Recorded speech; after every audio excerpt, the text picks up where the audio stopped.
नमस्कार विद्यार्थियों, आज की इस ऑनलाइन कक्षा में आप सभी का हार्दिक स्वागत है। आज की कक्षा में हम कारक प्रकरण को आगे बढ़ाते हैं और हमने दो कारक पढ़ लिए हैं, एक तो कर्तृकारक और एक पढ़ लिया हमने कर्म कारक। सीधी भाषा में हिंदी में इसका चिन्ह ने, संस्कृत में प्रथमा और इसका हिंदी में को और संस्कृत द्वितीय। आगे हम बात करते हैं करण कारक। तीसरा जो कारक है वो है करण कारक। करण कारक, करण किसको कहेंगे? तो इसके लिए सूत्र है साधक तमम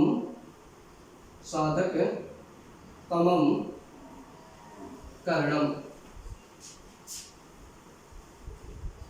साधक तमम करणम। साधक यानी जो पूरा करने वाला हो, सिद्ध करने वाला हो, उसको ही क्या कहेंगे? हमें करण कहेंगे। सीधी भाषा में कहे तो हमें साधन कहते हैं ना। साधन, किसी काम को करने का कोई ना कोई साधन होता है, उस साधन को ही क्या कहते हैं? करण कारक कहते हैं। अब करण कारक में हिंदी चिन्ह क्या होता है?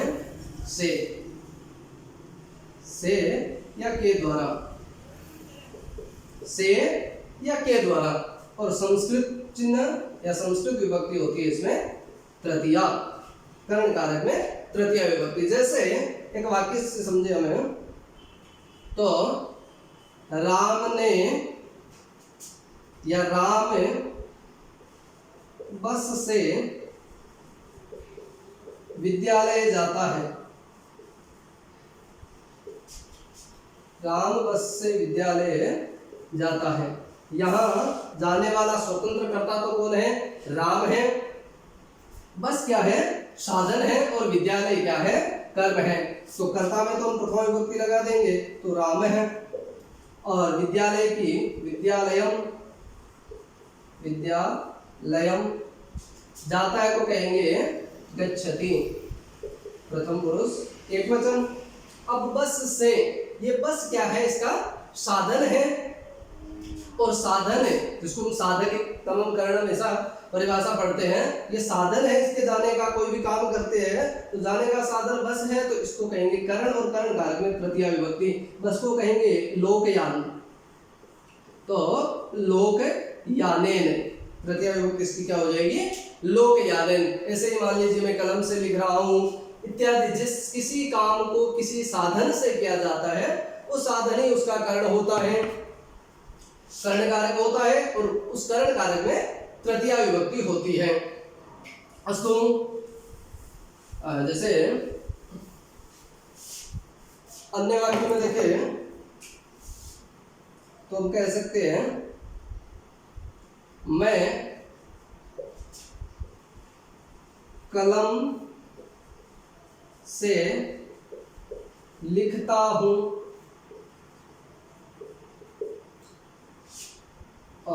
मैं कलम से लिखता हूं। राम ने रावण को बाण से या बाणों से मारा। तो मैं तो करता हूं, होना क्रिया है। कलम से क्या है? करण है, इसमें साधन है। बाणों से, बाण क्या है? इसमें मारने का साधन है। तो वाक्य क्या बन जाएगा? मैं को क्या कहेंगे? अहम कलम से, तो कलमेन। लिखता हूं तो क्या कहेंगे? लिखामी। लिखते हैं हम तो लिखामी। राम ने, इसमें तो ने लगा हुआ है वैसे ही कर्ता में, को लगा हुआ है कर्म में। ये से लगा हुआ क्या है? करण कारक, साधन। और मारा क्रिया है। तो राम ने, तो राम है। राम है। रावण को, तो क्या हो जाएगा? रावणम।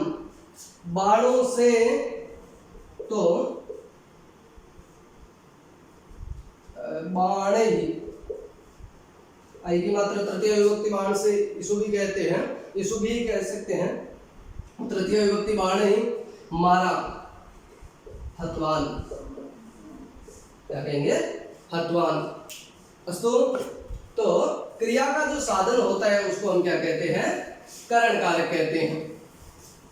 अस्तु, उसके बाद में आगे हमें बात करें तो कुछ अवयवों के योग में हम कह सकते हैं, जैसे तृतीय विभक्ति और कहाँ होती है, तृतीय विभक्ति करण कारक में हम पढ़े तो कुछ एक शब्द है, जैसे सह, शाकम, समम, सार्धम,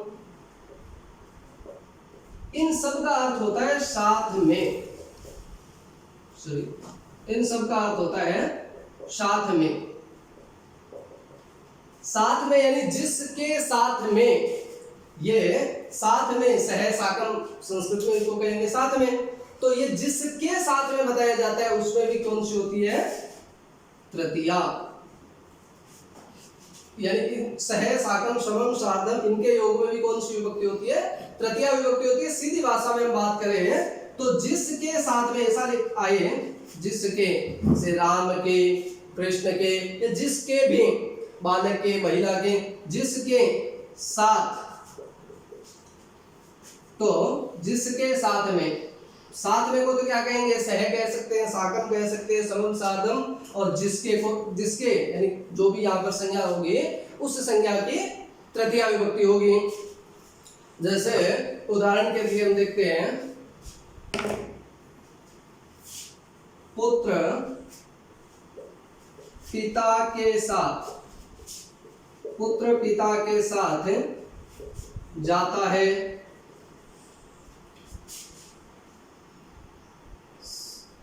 सीता राम के साथ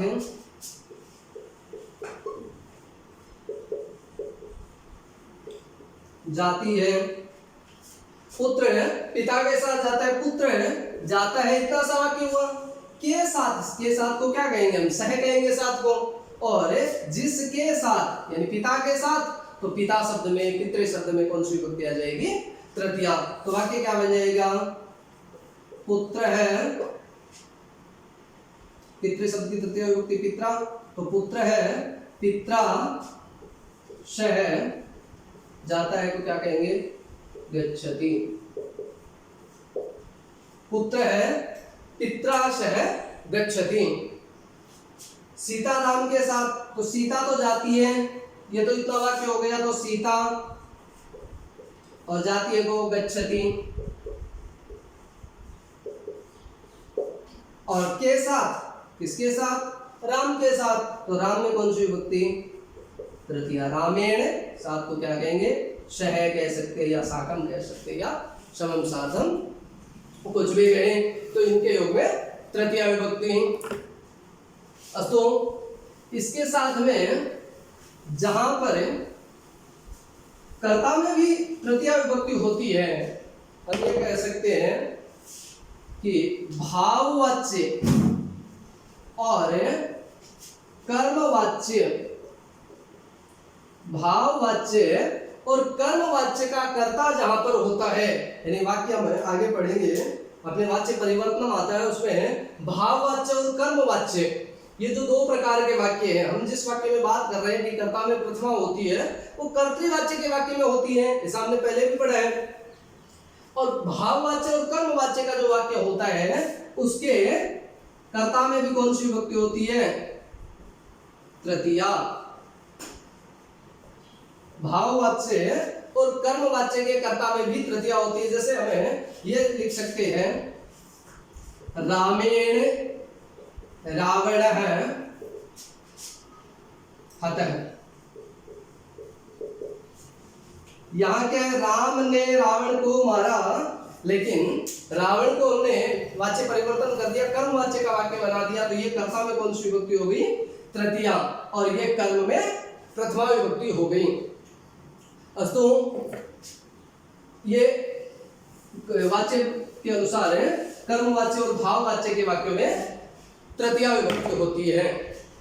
उसके अलावा हम ये कह सकते हैं अंग विकार। अंग विकार, अंग विकार का मतलब होता है विकृत अंग होना, विकलांगता कह सकते हैं हम, विकलांगता। ठीक है। यनांग विकार, यनांग विकार, जिस अंग में विकार होता है, किसी भी अंग में, हाथ पैर कान नाक आदि किसी अंग में विकार होता है, तो उस विकृत अंगवाची शब्द में जैसे हम ये कह सकते हैं कि बालक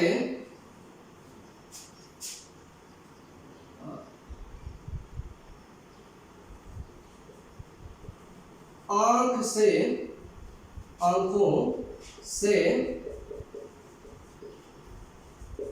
अंधा है।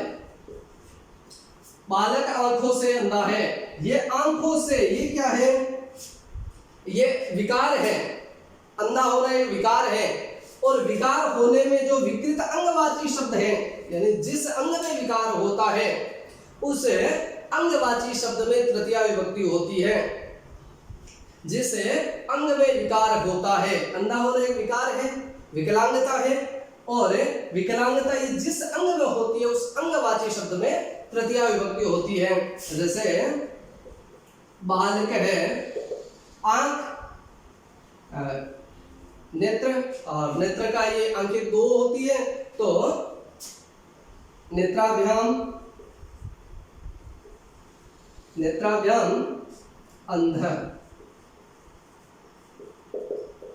अस्ति, आंखें दो होती है तो नेत्राभ्याम। यहाँ आंख से अंधा है, तो इस आंख नेत्र शब्द में तृतीया विभक्ति का प्रयोग होगा। इसको कहेंगे यनांग विकार है। इसके लिए नियम है यनांग विकार, यनांग विकार, यानी जिस विकृत अंग, जिस विकृत अंग में जो विकार है, जिस अंग में विकार होता है उस अंगवाची शब्द में तृतीया विभक्ति होती है। अस्तु, आगे इसमें एक नियम और है, अंग विकार की तरह है वो लक्षण का है।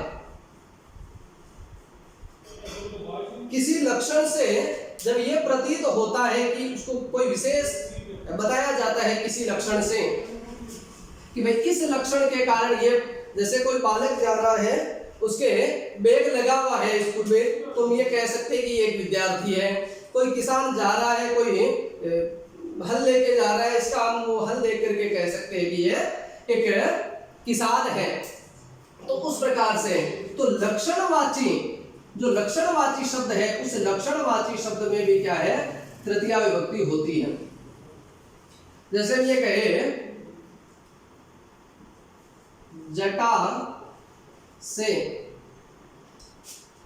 जटा से सन्यासी लगता है, जटा से सन्यासी लगता है, तो हम ये कह सकते हैं, अब ये लक्षण किस लक्षण से लग रहा है सन्यासी, इस जटा से, तो हम क्या कह सकते हैं इसको, इसमें कौन सी विभक्ति हो जाएगी, तृतीया विभक्ति, क्योंकि इसी लक्षण के कारण ये सन्यासी लग रहा है। तो इसको हम क्या कहेंगे, जटा भी तापसः, सन्यासी की बात है, प्रतीयते, प्रतीयते, जटा से तपस्वी प्रतीत हो रहा है। इसी प्रकार से हम कह सकते हैं बस्ते से, बस्ते से छात्र लगता है, या बस्ते से छात्र है, सीधा भी कहे तो हम लगता है, तो बस्ते से ये क्या है, इस बस्ते के कारण छात्र लग रहा है, तो इस ये जो लक्षणवाची जो शब्द है बस्ता, इसमें हम कौन सी तृतीया विभक्ति कर देंगे, तो क्या कर देंगे, श्यूतेन, बस्ते को श्यूत कहेंगे, श्यूतेन छात्रः प्रतीयते, श्यूतेन छात्रः प्रतीयते। तो लक्षण, जहाँ लक्षण प्रतीत होता है वहां तृतीया विभक्ति होती है। अस्तु, इसके अलावा अब हम एक बात ये भी कह सकते हैं, अलम अव्यय होता है। अलम, इस अलम के दो अर्थ होते हैं। एक तो होता है निषेध, निषेध यानी मना करना, और एक इसका अर्थ होता है पर्याप्त या योग्य। तो निषेध, अलम का एक तो अर्थ होता है निषेध और दूसरा अर्थ होता है पर्याप्त या योग्य। तो जब अलम के साथ तृतीया विभक्ति, दोनों प्रकार से बात कह सकते हैं हम कि जब अलम के साथ तृतीया विभक्ति लगी हुई रहेगी तब अलम का अर्थ निषेध होगा, या हम ये कह सकते हैं निषेध अर्थ वाले अलम के योग में तृतीया विभक्ति लगेगी। जैसे अलम विवादेन, अलम कोलाहलेन, इस प्रकार से। तो यहाँ विवाद का मतलब जो विवादेन से पता चलता है, यहाँ अलम का मतलब क्या है, मनाही, निषेध है। या हम ये कह सकते हैं कि इस मनाही अर्थ वाले अलम के योग में तृतीया विभक्ति है। कोलाहल में जैसे विवाद मत करो, कोलाहल मत करो, तो अलम कोलाहलेन,